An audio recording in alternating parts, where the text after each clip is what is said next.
Welcome to episode 015 for Rawness of Reality. I'm your host, Kevin Stalker. And I'm Mike the Mic Guy. And in this episode, you have the opportunity to meet Louie Castle the Rooks. I'm talking about Louie Castle, Chrisvolpini. They were both here debuting a song live in front of us. That was a sweet performance, man. What did you think of it?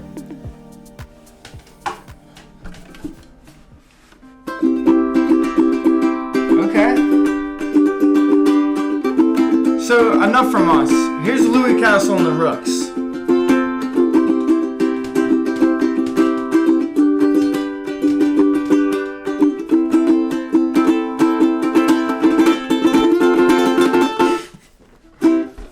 So yeah, this is the first song me and Chrisvolpini There you go. Good job. have wrote together. Let's get that happen now. Candid moment. Yeah, it's the first song we wrote together. We wrote this in Chris's icebox of a basement. Okay. I'm a very tropical person. It was cold. But yeah, it's called Heaven's Full Enough. And we're just gonna play it. It's a cool tune. Probably Chris's favorite bass line. He actually, how long did you have this bass line? I was still living in Oklahoma City when I wrote it. When did I wrote it after Sharon Jones came out with man, that's terrible. Stranger to My Happiness. I have one question before you guys. Yeah. If there's one emotion, each individual emotion that this song makes you think of, what would that one emotion be?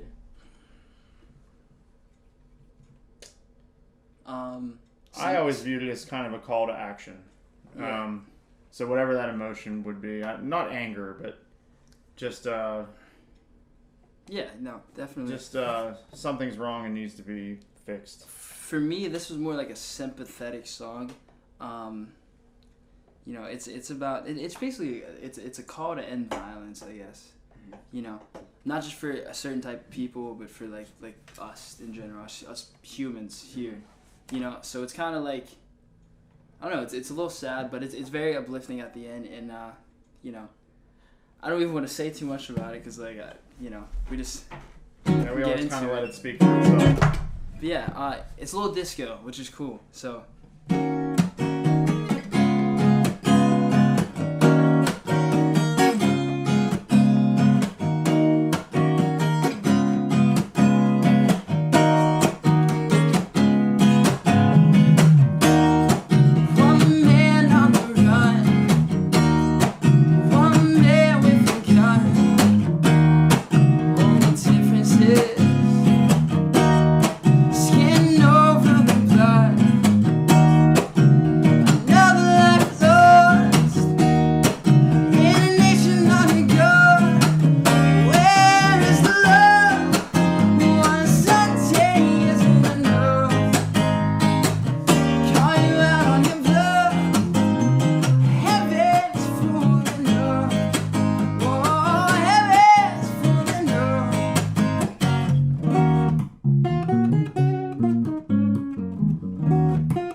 Telling lies like it's a hobby. Where is the love? One Sunday isn't enough.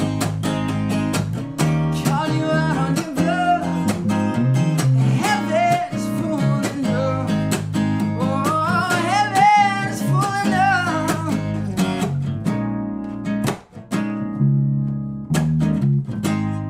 Chris Volpini on the bass, playing a Lakeland.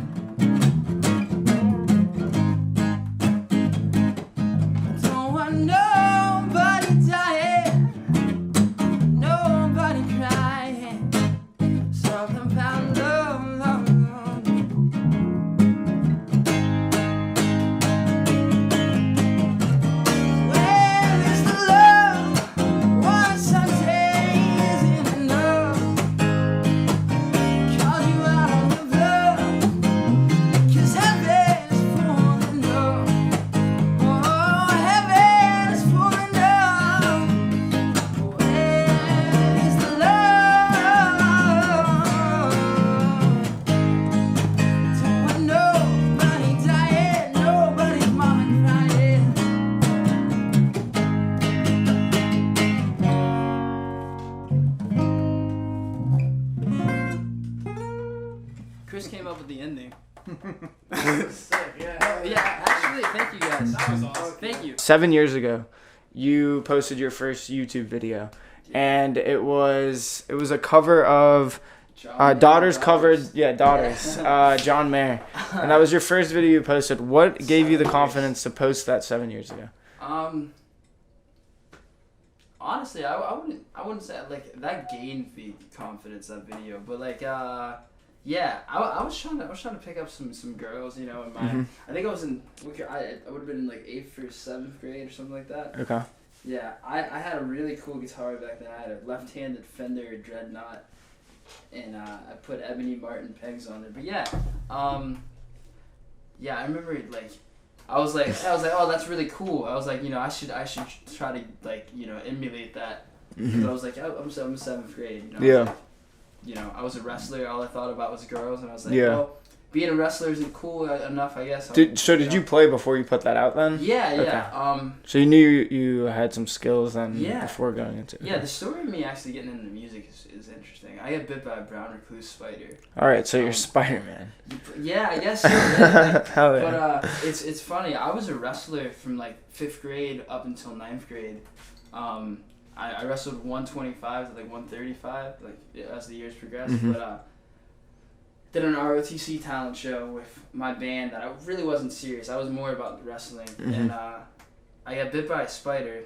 Like during the performance? Either at the high school or in my drummer's basement. But I remember like I came to my mom and was like, hey, is this an ingrown hair or is there something else going on? And she was like, just leave it alone. She's like, go in the shower, turn up the water as hot as you can take it, and just let it sit on there. And I did. And then the next morning I woke up, my arm was real fat, and I got bitten by a brown recluse. You know, squeaky chair.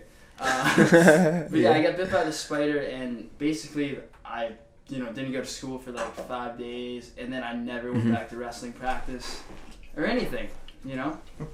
I never went. I like just stopped wrestling. I think I actually like stole wrestling shoes. I just like kept them, but yeah, I just stopped wrestling, and stuff got really weird. I'm gonna plug my old band. I played in this band called Alive to Live. Alive to Live? Yeah, we were on Vivo and all this stuff. We paid like money to do this music video with Clay Abel. He's a Pittsburgh guy. He's really underrated and like fantastic. But yeah, I played in a Christian rock band for like 3 years, and we slowly progressed to playing secular music, and then we started playing like punk rock, like serious punk rock. But yeah, I guess like the spiders what got me in the music. Yeah, so wait, I don't understand how the spider connects yet. Okay, so basically It told him he should start playing. yeah, the spider bit me and told me I should just play guitar. You've been doing it, but basically, so you got bit, and I stopped wrestling. So it was like all my friends. I like disconnected from everyone, and basically when I went back to school after like that week, everyone's like, "Hey, you're not at practice. You're a pussy, bro. You're like, you got bit by the spider. You're all right." And I'm in school like with this like patch on my arm, and I'm like always going to the nurse to change my gauze and all this stuff. So I couldn't wrestle, you know. But and a lot of people were just hounding you about it. I was a freshman, and I also like I had a free varsity spot. Like my last 2 matches were like varsity because the guy who wrestled in my spot moved up, and Carter Shaw, he like moved up, and I had 2 varsity matches, and I really thought it was the shit. It was kind of like a culture shock, I guess, because it was just like you think you're something, and then right when you think you got it, you don't. You know, some weird shit happens, your arm swells up, and you're bit by a spider. But following that, I ran into these dudes at lunch who had these Bibles, and they did Bible study at lunch, and I was like, hey, I'm gonna show what you guys today, because like my friends were like, yeah, you gotta get out of here, you like that's so messed up. I mean, it was cool though. I'm so grateful for it because you know, I played in this rock band, and it was a Christian rock band, and it really like taught me how to play, because like I would go to rehearsal with these guys at a place called Ralph's in Munhall, and basically I would just go play lead guitar, because like they wouldn't teach me the chord. Well, they would teach me the chords, I just wouldn't play the chords. I would just noodle around, and it made me like an improviser from that. And from there we kept playing, and then I eventually like quit. That's why you said you're more of like a jam band type It like naturally happened. But playing worship music is really cool because it's super emotional. Mm-hmm. You know, Chris actually played some worship music too I at did. one point in his life. Mm-hmm. But that's what really got me into it. And that was shortly after that Daughters cover video. Like shortly after that, I got bit by a spider. But music's always been around. My mom's a singer. She toured with High Five. She's been to Tokyo. She's been to Amsterdam. Okay. You know, High Five's this '90s R&B group that had like some couple tragedies. My mom was their keyboard player and one of their background singers, and she traveled with them, got paid, and you know, obviously like that talent transcended to me. Mm-hmm. My dad was a pro boxer. That's why I was trying to do the wrestling. The wrestling, yeah. Yeah, but music's always been like heavily involved in my family. Like my great uncle, his name's Carl Black. He's like one of Pittsburgh's legendary funk guitar players. He lives over on the West End, and he's like still, you know, to this day he plays with Roger Humphreys and all this stuff. And he's like one of those guys, you know. And he actually, we don't get along too well because when I was 14, he was like, "You shouldn't play guitar left-handed." He's like, "You're gonna have a hard life." And he was right, because like it's hard, so hard to find a good guitar, you know. Mm-hmm. So yeah, but Did you ever start playing music while you were in the Air Force? I never did it for the Air Force. I mean, I was already playing for. I joined at 25, and I had already been playing for almost 10 years when I joined. Mm-hmm. No, I mean, we're not in the. I never did anything for the Air Force playing wise. We did, you know, when we were deployed a couple times, there'd be a little music room, and we would have little jam sessions and stuff, but never anything in any official capacity with them. No, but they have that stuff. If you know, Yeah. I could be a recruiter for a second. You can do music in the Air Force.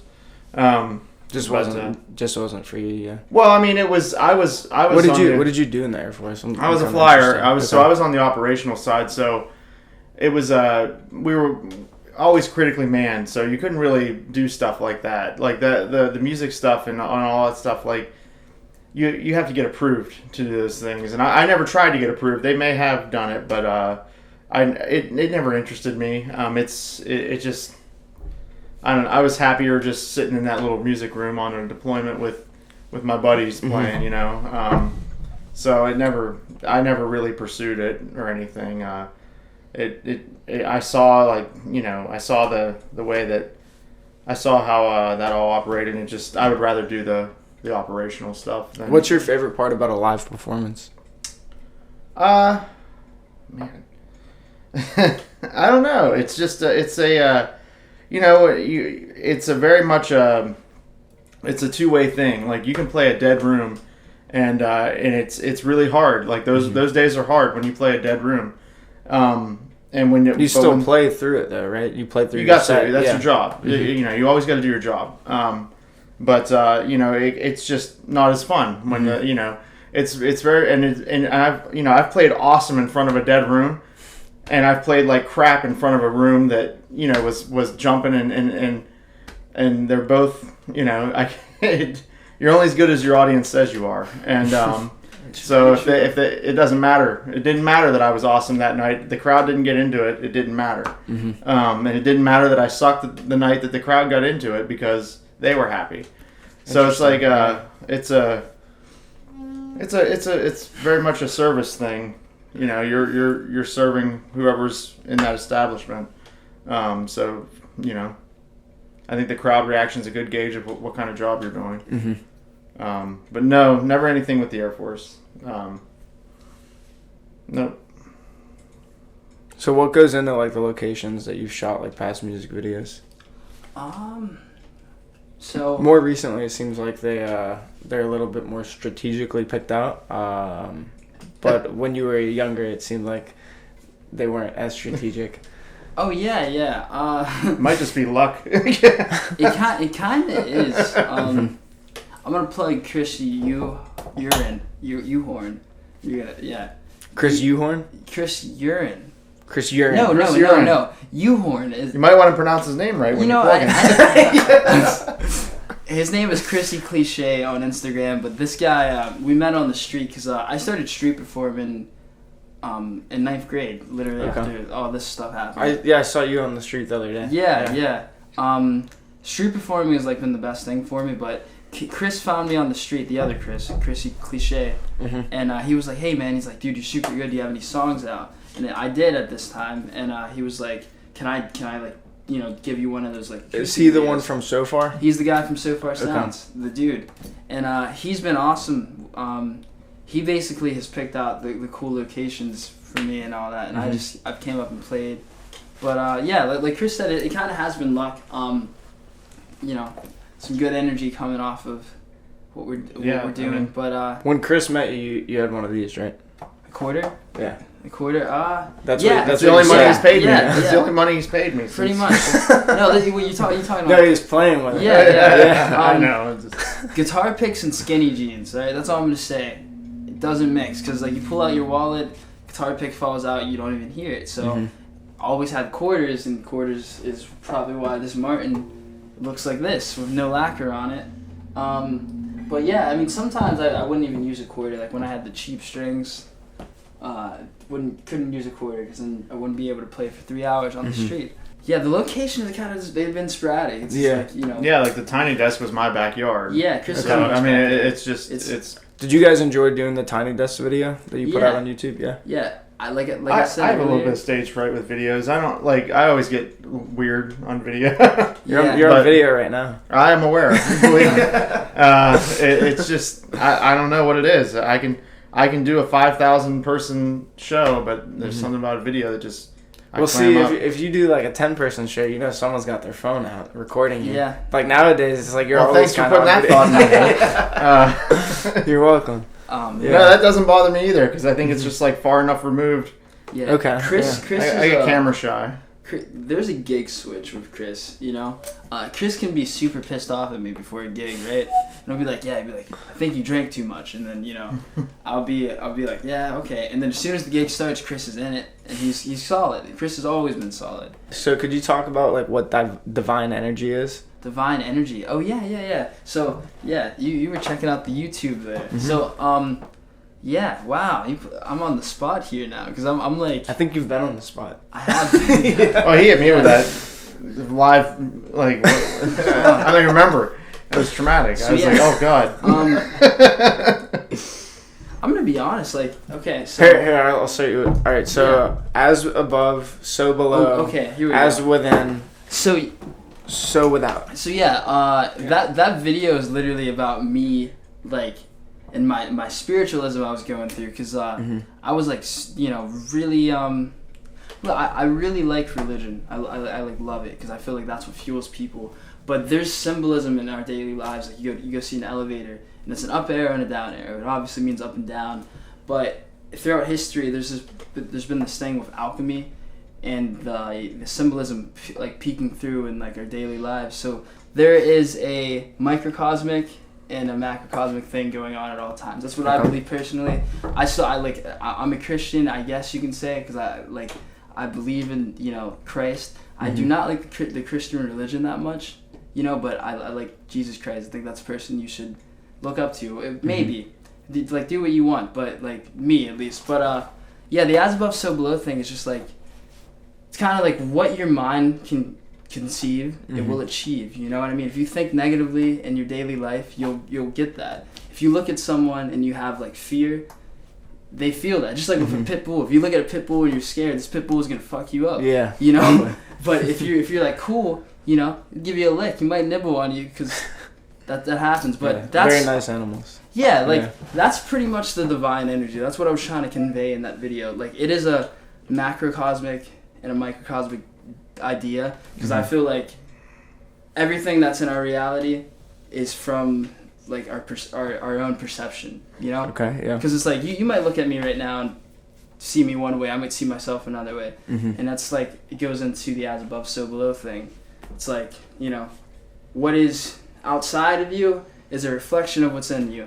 So I feel like the divine energy is basically what you put out there coming back, you know? Mentally, physically.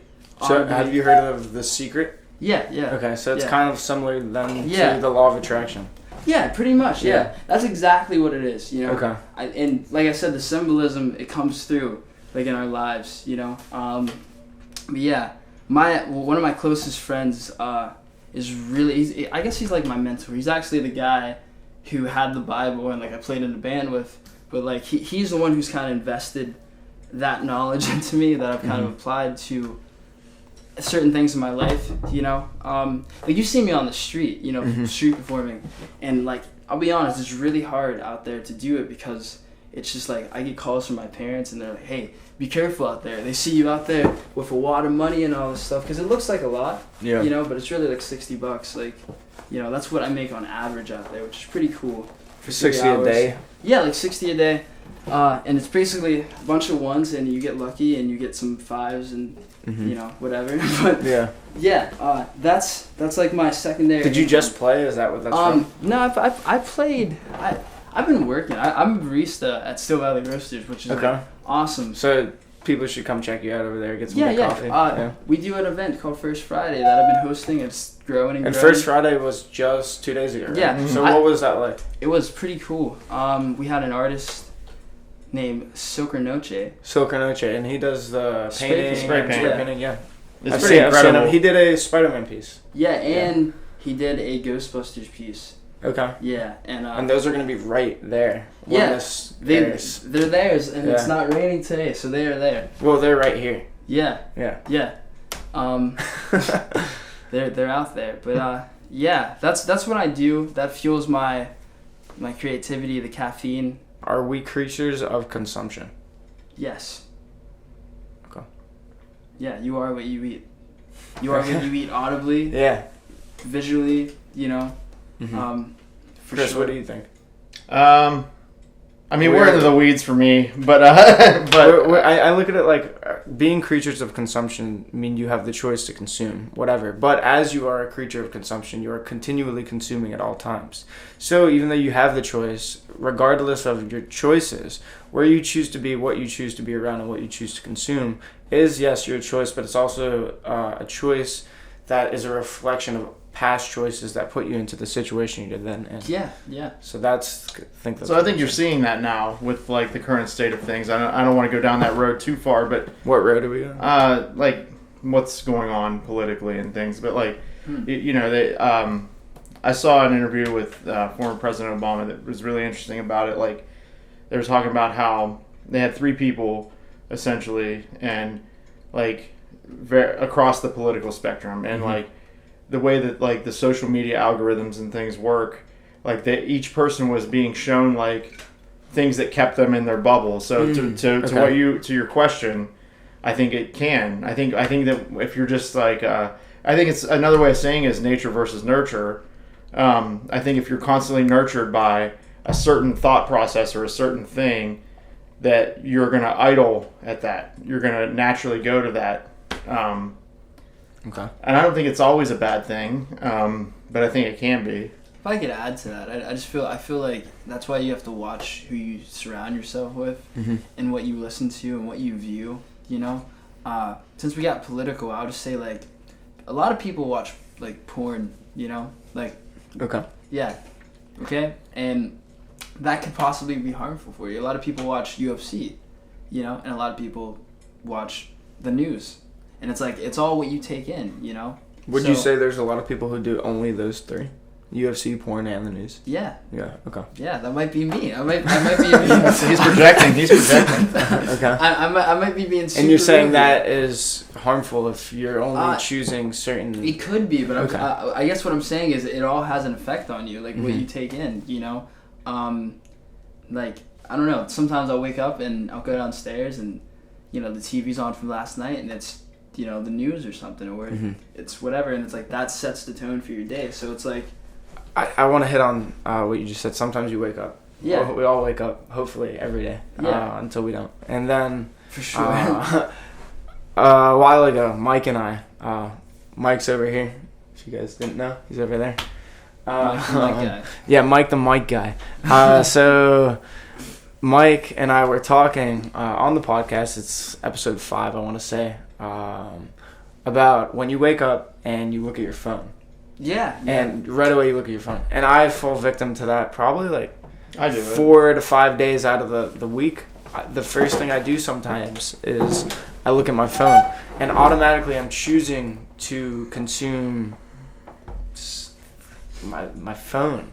Yeah. And I think the days I don't, I wake up with a mindful attitude.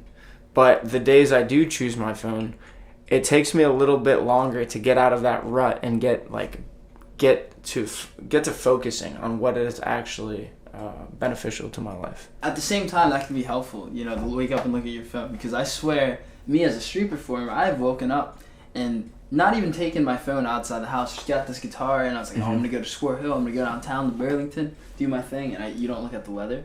Yeah. And you get down there, and then it's 12:55, and clouds coming. I think what that then entails is it's good to have a daily routine. Yeah, I guess so. Yeah. And something within the morning routine to be a habit, a formed habit in which you then have some type of structure, so that simple things like checking the weather or being prepared for what the day has to come, you're prepared to acknowledge.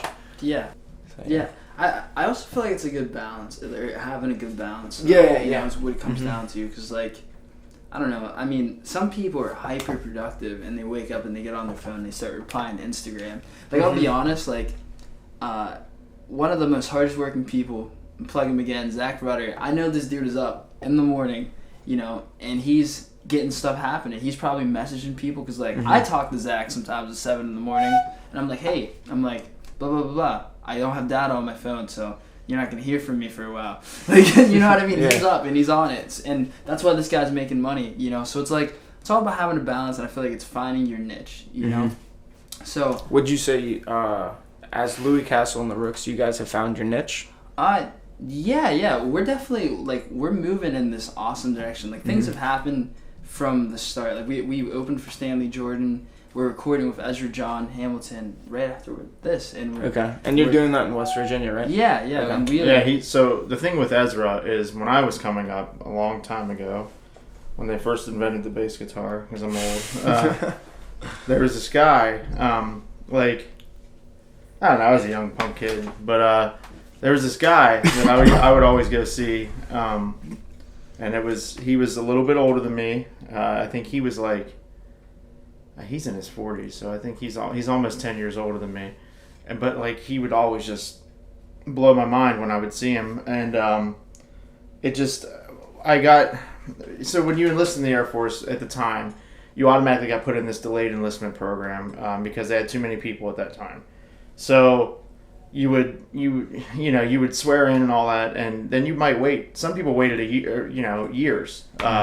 I waited, I think, 6 months, and I saw this. He was looking for a bass player, and I'm like, oh my god, I'm gonna nail this.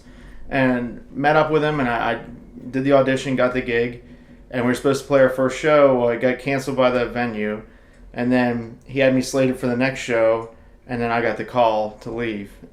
So I never actually got to play it with him, other than a couple of rehearsals and stuff. And I got back into it, and I went to see him play. He's from Wheeling, but he plays a lot around here, so he's very much plugged into the Pittsburgh music scene. Would you like to play with him? Yes, but he has a great bass player, and the only thing, if he can't make it, you just gotta be tag me in, coach. His bass, I'll plug him. His name's Luke Dowler. He is also an MJC Ironworks artist. First time. This isn't the first time for burst time, but here we are. Oh man, that rhymed. It did. So what we're gonna do is we're gonna put 2 minutes on the clock. All right. Okay. And I'm gonna ask you guys questions. I'm gonna ask 3 questions each. We're just gonna eat Starburst. There's no rush on eating those, so please don't rush eating those. But if I do rush, I get to eat more of them in the 2 minutes. Yes, exactly. There's an incentive here. Mm-hmm. There's an incentive. Lemonade, strawberry watermelon. All right. So I'm gonna hit it, and then once I hit it, you can open it up and just start eating Starburst. Right. There's no rush on this. All right. So, favorite musician. Shit. John Mayer. John Mayer. Yeah. Okay. Favorite musician. Since I'm under the gun, I'm gonna go Jamerson. Okay. James Jamerson. Okay. Favorite painter. Mm-hmm. Zach Rudder. Yeah, it is Zach Rudder. That's by heart, man. Spread Hart. Van Spread Gogh. love. It's gonna be cliche. Super If you were to cliche. choose a book to read in a hammock, what book would it be? The Odyssey. The Odyssey? Okay. Yeah, I love that. Love it. And if you could think of one quote that encapsulates your life, what would that quote be? All right, my grandma. I don't know if she came up with this, but whatever the mind can conceive, it will achieve. She told me that, and it's true. You know, because I'm a hypochondriac, and I've always been afraid to like get well, no, I'm immune to poison ivy, but I'm like afraid of random shit, like pigeons, which is weird. I'm always downtown. Pigeons freak me the fuck out. So I'm just like, that's how people get sick. Okay. It's flapping your wings. What does rawness of reality mean to you? I don't know, being real in the moment. Like, I don't know, you caught me off guard today, asking me about that video. And I'm like, my mind is completely like, you know, yeah. Well, but yeah, I feel like just being real. You know, I feel super comfortable. Like I'm talking to you guys the same way I would talk to you in front of my mom. Yeah. Which is just, I guess, a glimpse into my life. Me and my mom have a really intimate relationship to the point where it's like I can tell her whatever. You know? So I feel that. So I think we just saw it. So it's you know, you're describing like how when you get to true reality, not necessarily what is portrayed as reality. we ain't frontin'. What's that? We ain't frontin'. Well, it's like it can be raw, and that's what you're trying to capture, and you got my ass. Any like shows or anything coming up? Yeah. Well, so this is the plug phase. There you go. Got it. I don't know when anything is happening. 'Cause I'm on like a day-to-day thing, and Chris knows this. Yeah. You know, wasn't my Yes, I do. Yeah. So The La Creme La Creme Festival that we were talking about, put on by Super Monkey and others, Drusky Entertainment's in on it. I remembered one, and there's other people too. But they that's going to be on September 7th, Saturday, and they got a great headliner, and it's going to be a really great festival. Just to be on the ticket, I don't. Fun fact, real quick, I didn't know Drusky had anything to do with this. This is really cool. When I was 16, I don't know why. Wait, you just found out this? Oh, just now, because Okay. I'm out there. Like I said, I don't. told him like 5 times. He probably did. Yeah, Chris is my homie, man. Chris really has helped me out a lot with getting this together because he's got the skill set and he's a good dude. But yeah, I got banned from the Rex Theater when the Rex Theater was there, right? You guys remember the Rex Theater in Southside? It's still there. It's Yeah. not the Rex Theater. I'm sorry. Across the street. What was Sky that? Bar. No. Diesel. Diesel. Yeah, How'd it's you get gone. banned See? from Diesel? So I got banned from Diesel because I sold 12 tickets to a show when I was 16, acoustic, and I just did not show up to the show. Oh. And then they called me, and I was just like, you know what? I got broken up with actually, and I was just like, I'm having a mental breakdown. I'm 16. I was like, and I didn't say that, but but that was a Drusky show, and I remember them saying, we're never booking you again, and here you are getting booked for a Drusky show. it's been a couple years, Also, my name has changed. Maybe don't remind them. I used to be Louie Castle. Well, this is the rawness of reality, okay? Like I'm keeping it real. Oh, yeah. I used to be Louie Castillo. I still am. I saw that. Yeah. Well, you are still. Yeah. I just recently was able to change the Facebook page to Louie Castle, the solo one. Yeah, that's all I have for you guys. Mike, you got anything? No. All right. Listen to us on Spotify. Well, listen to Louie Castle on Spotify. The Rooks are about to drop some remastered tracks. I thoroughly enjoyed speaking with Louie Castle and the Rooks today, and I hope you guys enjoyed listening. Thank you guys for watching. Please remember to like, comment, and subscribe. It helps us grow. It helps the artist grow. Our episodes can only get better from here. I want to give a big thank you to Mike, our mic guy, and Joe Cal on the beats. And remember, stay raw with reality.